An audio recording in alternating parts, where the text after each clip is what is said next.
Transport Minister Nzimande will launch the Easter Road Safety Campaign in Durban today. It's aimed at raising driver awareness and reducing the number of accidents around the Easter weekend. And the focus this year is the impact of alcohol on motorists and its contribution to road carnage. My colleague Dasen Thathiah is there and joins us now live. Dasen, this is a conversation that we have every single year around the Easter weekend, around Christmas and New Year. The question, of course, is what's different about this year's campaign? And, of course, what's the minister hoping will bring some real change in those devastating numbers that we see every year? We are speeding up our case in terms of... Michelle, I think the Transport Department has acknowledged the impact of drunken driving on road safety, and that's one of the changes that will be made this year. In fact, you've caught me at just about the right time. The Transport Minister, Nzimande, is here and he's being tested for his blood alcohol levels. In fact, Minister, we saw you just pass that test a little while ago, so that's some good news. Yes, I did not only pass it, I passed it with flying colors, which is 0.00. That's right. Well, you're one of the lucky ones because, as I understand it, since this new system has been implemented, there have already been about 160 odd that have been arrested. The biggest question here is, what's different between the system that we are seeing you being tested on now and the existing system that we have been using? It's a huge difference. It's a completely new world, I mean, I'm very excited about this because now you get tested and we are able to tell your alcohol in your body right away as you finish this test. And right now, for instance, I've got my own printout. Can you show us the proof of that, Minister? Yes, here's the proof of it. It's my own printout, and there is the reading being pointed out there.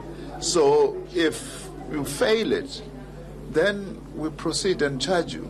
The reason why it's a big difference is that before we could wait for results, from the laboratories for anything up to 6 months. Some people get caught 4, 5, 6 times before even the first results are actually back. And in many instances then, people get away with murder. And that's where this centre comes into play, because we are now in this EBAT centre, as it's called, and this is where those results are given almost instantly. That's going to have a significant impact on court cases as well, I imagine.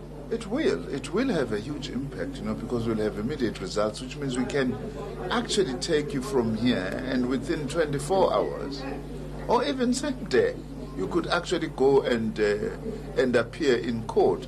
So that is actually going to make but even a bigger bonus is that we have got the full support of the National Prosecuting Authority. In fact, they have been with us on this because initially we lost a court case, but then we subsequently won a court case. They were part of our discussions earlier. They were explaining their approach and so on. So with their very firm support, we're quite confident that we're going to make a big difference in terms of catching people, and we hope that will discourage drivers from getting into their vehicles drunk. And I also hope that when we have that press briefing on the other side of Easter, that the death toll is a lot lower than it was last year. I hope so, although it may be very early days, because we will have to catch the first ones, and this system is not as widely available as it should be. The next step, obviously, is to build more centers, but also have mobile, that can be taken from different places. But those who are going to be caught this time, we're definitely going to deal with them very differently, which then we hope will actually be a lesson to others. And Minister, I just want to ask one of the officers from the RTI to just very briefly explain this process of the system to us. I think you'd be able to help us out. So just in just a few seconds, if you can tell us how this changes the process from being stopped and being screened until we get here into this room. Okay, when you initially stopped, you tested by a device that's called the alcometer.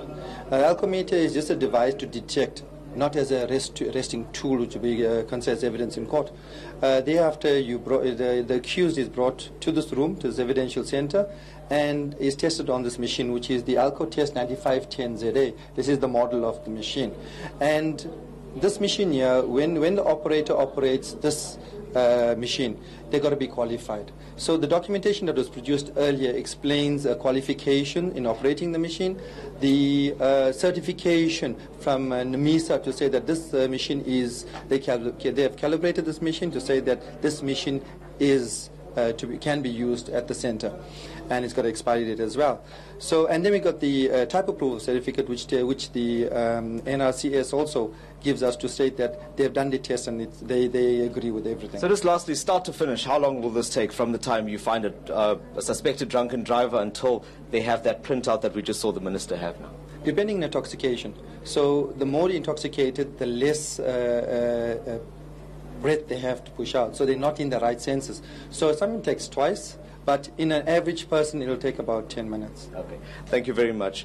Michelle, so that's how the new system works, and it's already in use as we understand it. In fact, while I'm talking to you, there are already, there's a group that's out at the front part of this office that was arrested this morning. One of the concerning things is that many of them are also taxi drivers, and they are obviously transporting passengers during this period, arrested for drunken driving very early on a Monday morning.